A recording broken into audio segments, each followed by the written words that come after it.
ओम नमः शिवाय ओम नमः शिवाय ओम नमः शिवाय ओम नमः शिवाय ओम नमो भगवते वासुदेवाय। ओम देवकी सुत गोविंद वासुदेव जगतपते देहि में तनियम कृष्ण त्वाम अहम शरणम गतः। अथ श्री शिव महापुराण वायवीय संहिता उत्तरखंड चत्वारिंशो अध्यायः। वासुदेव का अंतर्ध्यान होना, ऋषियों का सरस्वती में अवभृत स्नान और काशी में दिव्य तेज का दर्शन करके ब्रह्मा जी के पास जाना, ब्रह्मा जी का उन्हें सिद्धि प्राप्ति की सूचना देकर मेरू के कुमार शिखर पर भेजना। ओम नमः शिवाय ओम नमः शिवाय ओम नमः शिवाय ओम नमो भगवते वासुदेवाय। ओम देवकी सुत गोविंद वासुदेव जगतपते देहि में तनियम कृष्ण त्वाम अहम शरणम गतः। सूतवाच इति सा विजितन्मयोर्यादवेनोपमन्यो राधिगतं विदाय ज्ञानयोगं सुनिभ्यः प्रणतिमुपगतेभ्यस्तेभ्यः उद्भावितात्मा सपदि वियति वायुसायमन्तहितोर्भूतो। ओम नमः शिवाय ओम नमः शिवाय ओम नमः शिवाय। ततः प्रभात समये नैमीयास्तपोधनः संत्रान्ते ब्रभृतं कर्तुं सर्व एव मुमुद्ययुः।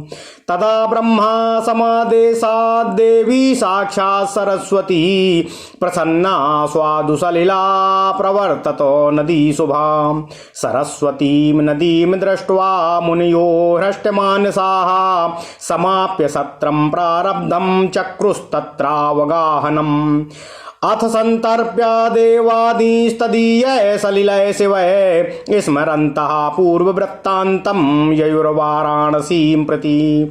तदा ते हिमवत्पादात् पतन्तीं दक्षिणामुखीं दृष्ट्वा भागीरथीं तत्र स्नात्वा तत्तीरयो ययुः।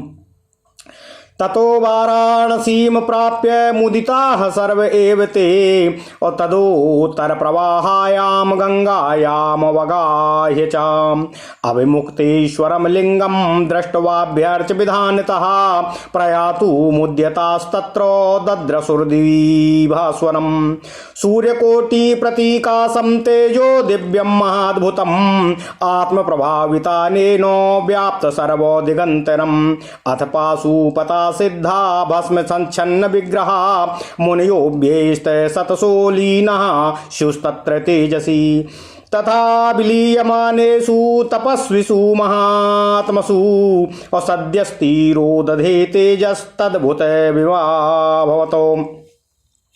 तद्दृष्ट्वा महादाश्चर्यं नैमिषीया महर्षयः किमेतदित्यजानन्तो ययुर्ब्रह्म वनं प्रति। प्रागेव वयसा तु गमनात् पवनो लोकपावनः दर्शनं नैमिषीयाणां संवादस्तैर्महात्मनः। शुद्धां बुद्धिं ततस्तेषां साम्बेशानुचरे शिवे समाप्तिं चापि सत्रस्य दीर्घपूर्वस्य असात्रिणाम। ओम नमः शिवाय ओम नमः शिवाय। विज्ञाप्य जगतां धात्रे ब्रह्मणे ब्रह्मयोनये स्वकार्ये तदनुज्ञातो जगाम स्वापुरं प्रति। अथ स्थानगतो ब्रह्मा तम्बुरोर्नारदस्य च परस्परं स्पर्धेर्यतयोर्गाने विवदमानयोः। तदुद्भावित गानोत्थर सौम्याध्यस्थामिराचरन् गन्धर्वैरप्सरोभिश्च सुखमास्ते निसेवितः। तदा नावसरादेव द्वास्थैर्द्वारी निवारिताः मुनियो ब्रह्मभवद्नाद्वहि पार्श्वमुपाविशन्। अथ तुम्बूरुणागाने समतां प्राप्य नारदः साहचर्येष्वनुज्ञातो ब्रह्मणा परमेष्ठिना त्यक्त्वा परस्पर स्पर्धा मैत्रीं चाम परमां गतः और सह तेनाप्सरोभिश्च गन्धर्वैश्च समावृतः। उपवीणोयितुं देवं नकुलीश्वरमीश्वरं भवानान्निर्ययो धातुर्जलादादंशुमानिवः। तं दृष्ट्वा षट्कुलीयास्ते नारदं मुनिगोब्रसं प्रणम्यावसरं शम्भो पप्रच्छु परमादरातो सहचावसर एवायामितोऽन्तर्गम्यतामिति बदन्यायावन्य परस्त्वरया परयायुतः ततो द्वारी स्थिता ये वै ब्रह्मणेतान्यवेदयन् तेन ते विविशुर्वे स्म पिण्डीभूयाण्ड्यजन्मनः प्रविश्य दूरतो देवं प्रणम्य भुवि दण्डवत समीपे तदनुज्ञाताः परिव्रत्योपैतस्थिरे। ओम नमः शिवाय। तांस्तत्रावस्थितान् पृष्ट्वा कुशलं कमलासनः वृत्तान्तं वो मया ज्ञातं वायुरेवाहिनो यतः भवद्भिः कीकृतं पञ्चान् मारुतेऽन्तर्हिते सतिः इत्युक्तोऽवति देवेशे मुनयो बभरथात् परं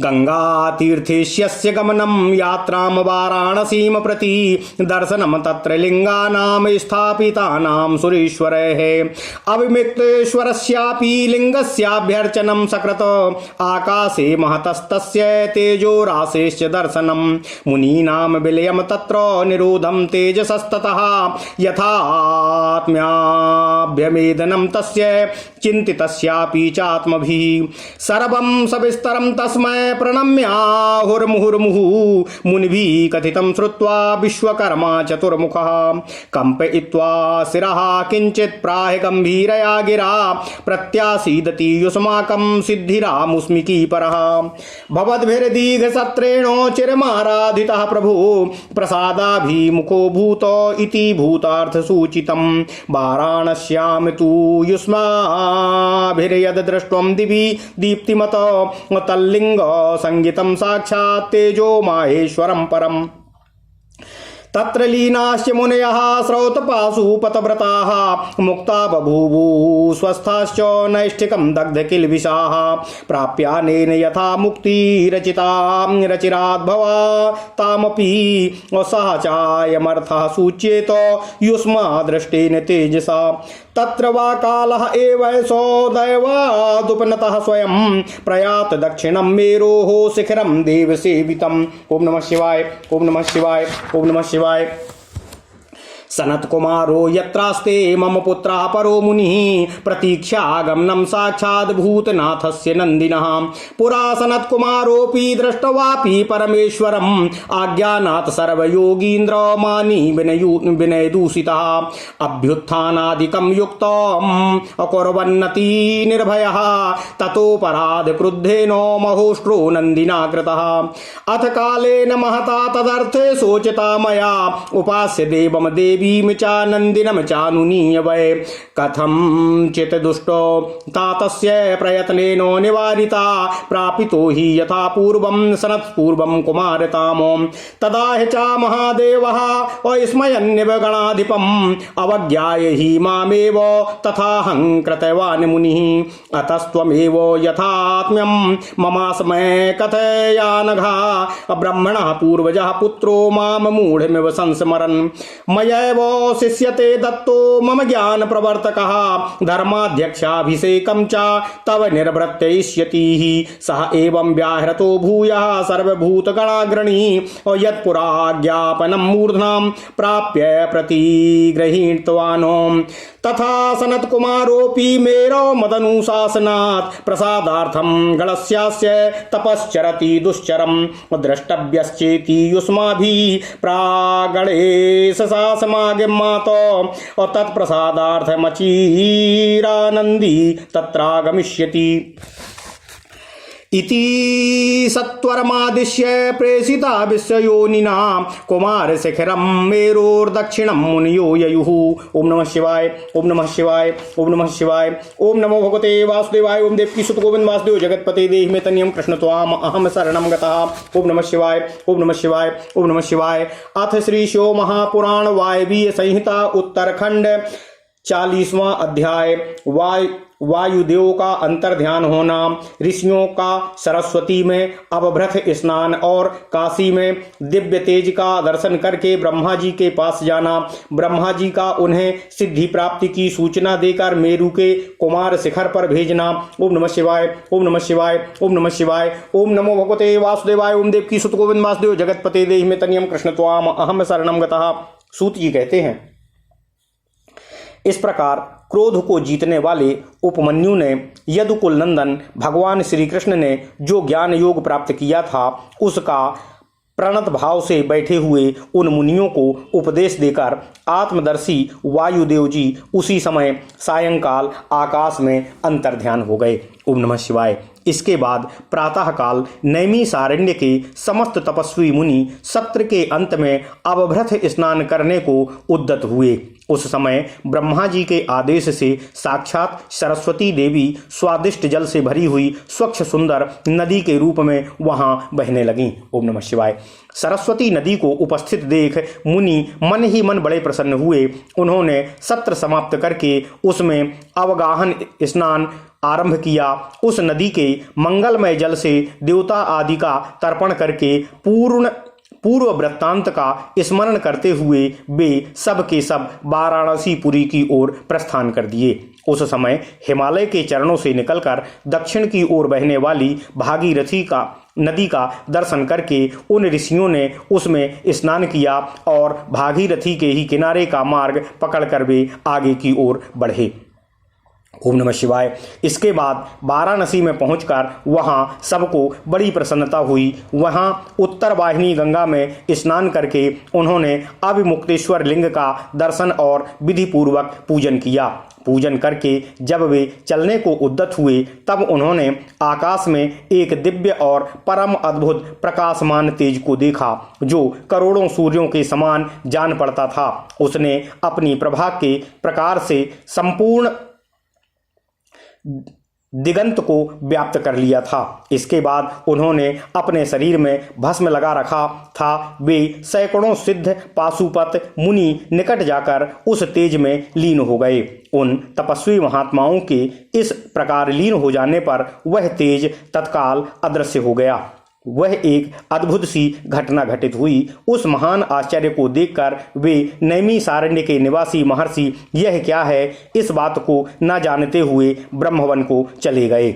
इनके जाने से पहले ही लोक पावन पवन देव वहां जा पहुंचे। उन्होंने नैमिषारण्यवासी ऋषियों का जिस प्रकार साक्षात्कार हुआ, जिस तरह उनसे उनकी बातचीत हुई, उन ऋषियों की शुद्ध बुद्धि जिस प्रकार पार्षदों सहित सांब सदाशिव में लगी थी और जिस प्रकार उन ज्ञानपरायण ऋषियों का वह दीर्घकालिक यज्ञ पूरा हुआ था, ये सारी बातें जगत सृष्टा ब्रह्मयोनि ब्रह्मा जी को बताईं। फिर अपने कार्यों के लिए उनसे आज्ञा ले वे अपने नगर को प्रस्थान कर गए। इसके बाद अपने स्थान पर बैठे हुए ब्रह्मा जी गान की कला से परस्पर स्पर्धा रखने और विवाद करने वाले तुम्बरू और नारद के गान जनित रस का आस्वादन करते हुए वहां मध्यस्थता करने लगे। उस समय भी गंधर्वों और अप्सराओं से सेवित हो सुखपूर्वक बैठे हुए थे। ओम नमः शिवाय। उस बेला में किसी बाहरी व्यक्ति को वहां जाने का अवसर नहीं दिया जाता था। इसलिए जब नैमिषारण्य निवासी मुनि वहां पहुंचे तब द्वारपालों ने उन्हें द्वार पर ही रोक दिया। वे मुनि ब्रह्म भवन से बाहर ही पार्श्व भाग में बैठ गए। इधर संगीत गोष्ठी में नारद ने तुम्बरू की समानता प्राप्त की। तब परमेष्ठी ब्रह्मा ने उन्हें तुम्बरू के साथ रहने की आज्ञा दी और वे पारस्परिक स्पर्धा को त्याग कर तुम्बरू के परम मित्र बन गए। ओम नमः शिवाय। इसके बाद गंधर्वों और अप्सराओं से घिरे हुए नारद नकुलेश्वर महादेव को वीणा गान सुनाकर संतुष्ट करने के लिए तुम्बरू के साथ ब्रह्म भवन से उसी प्रकार निकले जैसे मेघों की घटा से सूर्य बाहर निकलते हैं। यह समय मुनिवर नारद को देखकर उन 6 कुलों में उत्पन्न हुए ऋषियों ने प्रणाम किया और बड़े आदर के साथ ब्रह्मा जी से मिलने का अवसर पूछा। नारद जी का चित्त दूसरी ओर लगा था और वे बड़ी ही उतावली में थे, अतः उनके पूछने पर बोले, यही अवसर है, आप लोग भीतर जाइए। यह कहते हुए वे चले गए। इसके बाद द्वारपालों ने ब्रह्मा जी को उन ऋषियों के आगमन की सूचना दी। उनकी आज्ञा पाकर वे सब एक साथ ब्रह्मा जी के भवन में प्रविष्ट हुए। भीतर जाकर उन्होंने दूर से ही दंड की भांति पृथ्वी पर गिरकर ब्रह्मा जी को प्रणाम किया। फिर उनका आदेश पाकर वे ऋषि उनके पास गए और चारों ओर से उन्हें घेर कर बैठ गए। ओम नमः शिवाय। उन्हें वहां बैठा देखकर कमलासन ब्रह्मा जी ने उनका कुशल समाचार पूछा और बताया कि मुझे तुम लोगों का सारा वृत्तांत ज्ञात हो चुका है, क्योंकि वायुदेव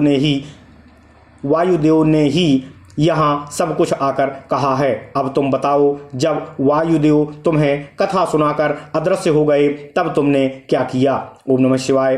देवेश्वर ब्रह्मा के इस प्रकार पूछने पर उन नैमिषारण्यवासी मुनियों ने अभ्रत स्नान के पश्चात गंगा तीर्थ में जाने, वाराणसी की यात्रा करने एवं देवेश्वरों द्वारा स्थापित शिवलिंगों और अभिमुक्तेश्वर लिंग के भी दर्शन पूजन करने, आकाश में महान तेज पुंज के दिखाई देने, कतिपय महर्षियों के उसमें लीन होने तथा फिर उस तेज के अदृश्य हो जाने की सब बातें ब्रह्मा जी से विस्तार पूर्वक उन्हें बारंबार प्रणाम करते हुए उनको निवेदन किया। साथ ही यह भी बताया कि हम अपने मन में बहुत विचार करने पर भी उस तेज को ठीक ठीक जान सकने में असमर्थ रहे। ओम नमः शिवाय। मुनियों का यह कथन सुनकर विश्व सृष्टा चतुर्मुख ब्रह्मा जी ने किंचित सिर हिलाकर गंभीर वाणी में कहा, हे महर्षियों, तुम्हें परम उत्तम पारलौकिक सिद्धि प्राप्त होने का अवसर आ रहा है। तुमने दीर्घकालिक सत्र द्वारा चिरकाल तक प्रभु की आराधना की है, इसलिए वे प्रसन्न होकर तुम लोगों पर कृपा करने को उत्सुक हैं। अतः तेज पुंज के दर्शन की जो घटना घटित हुई है उससे यही बात सूचित होती है। तुमने वाराणसी में आकाश के भीतर जो दीप्तमान दिव्य तेज देखा था वह साक्षात ज्योतिर्मय लिंग ही था। उसे महेश्वर का उत्कृष्ट तेज समझो। उस तेज में श्रौत और पाशुपत व्रत का पालन करने वाले मुनि जो स्वधर्म में पूर्णतः निष्ठा रखने वाले थे और जो अपने पाप को दग्ध कर चुके थे लीन हुए हैं। लीन होकर वे स्वस्थ एवं मुक्त हो गए हैं। इसी मार्ग से तुम्हें भी शीघ्र ही मुक्ति प्राप्त होने वाली है। तुम्हारे देखे हुए उस तेज से यही बात सूचित होती है। तुम्हारे लिए यह वही समय दैववश स्वयं उपस्थित हुआ है। ओम नमः शिवाय। तुम मेरू पर्वत के दक्षिण शिखर पर जहां देवता रहते हैं वहां जाओ। वहीं मेरे पुत्र सनत कुमार जो उत्कृष्ट मुनि हैं निवास करते हैं। वे वहां साक्षात भूतनाथ नंदी के आगमन की प्रतीक्षा में हैं। पूर्व काल की बात है, सनत कुमार अज्ञानवश अपने को सब योगियों का शिरोमणि मानने लगे थे, इसलिए दुर्विनीत हो गए थे। यही कारण है कि उन्होंने किसी समय परमेश्वर भगवान शिव को सामने देखकर भी उनके लिए उचित अभ्युत्थान आदि सत्कार नहीं किया था। वे अपने स्थान पर निर्भय बैठे रहे। उनके इस अपराध से कुपित हो नंदी ने उन्हें बहुत बड़ा ऊंट बना दिया था। ओम नमः शिवाय। तब उनके लिए मुझे बड़ा शोक हुआ और मैंने दीर्घ काल तक भगवान महादेव और महादेवी की उपासना करके नंदी से भी बड़ी अनुनय विनय की। इस प्रकार प्रयत्न करके किसी तरह उनको ऊंट की योनि से छुटकारा दिलाया और उन्हें पूर्ववत सनत कुमार रूप की प्राप्ति कराई। उस समय महादेव जी ने मुस्कुराते हुए से अपने गणाध्यक्ष नंदी से कहा था, हे अनघ सनत कुमार, मुनि ने मेरी ही अवहेलना करके अपना वैसा अहंकार प्रकट किया था, अतः तुम ही उनको मेरे यथार्थ स्वरूप का उपदेश दो। ब्रह्मा का ज्येष्ठ पुत्र मूढ़ की भांति मेरा स्मरण कर रहा है, अतः मैंने ही उसको तुम्हें शिष्य के रूप में दिया है। तुमसे उपदेश पाकर वह मेरे ज्ञान का प्रवर्तक होगा और वही तुम्हारा धर्माध्यक्ष के पद पर अभिषेक करेगा। ओम नमः शिवाय। महादेव जी के ऐसा कहने पर समस्त भूतगणों में अध्यक्ष नंदी ने प्रातः काल मस्तक झुकाकर स्वामी की वह आज्ञा सिरोधार्य की तथा सनत कुमार भी मेरी आज्ञा से इस गणराज नंदी को प्रसन्न करने के लिए मेरु पर दुष्कर तपस्या कर रहे हैं। गणाध्यक्ष नंदी के समागम से पहले ही तुम लोग सनत कुमार से मिलो, क्योंकि उन पर कृपा करने के लिए नंदी शीघ्र ही वहां आने वाले हैं। ओम नमः शिवाय। विश्वयोनि ब्रह्मा के इस प्रकार उपदेश और आदेश देकर भेजने पर वे मुनि मेरु पर्वत के दक्षिणवर्ती कुमार शिखर पर शीघ्र ही पहुंच गए। ओम नमः शिवाय। ओम नमः शिवाय। ओम नमः शिवाय। इति श्रीशो महापुराणे सप्तम्याम वायवीय संहितायाम उत्तरखंडे नैमिषर्षिर यात्रा वर्णनम नाम ४४ अध्यायः। इस प्रकार श्री शिव महापुराण के अंतर्गत 7वीं वायवीय संहिता के उत्तरखंड में नैमिषर्षि यात्रा वर्णन नामक 40वां अध्याय पूर्ण हुआ। ओम नमः शिवाय। ओम नमः शिवाय। ओम नमः शिवाय। ओम नमो भगवते वासुदेवाय। ओम देवकी सुत गोविंद वासुदेव जगतपते देहि में तनियम कृष्ण त्वाम अहम शरणम गतः। ओम नमः शिवाय। ओम नमः शिवाय। ओम नमः शिवाय। ओम नमः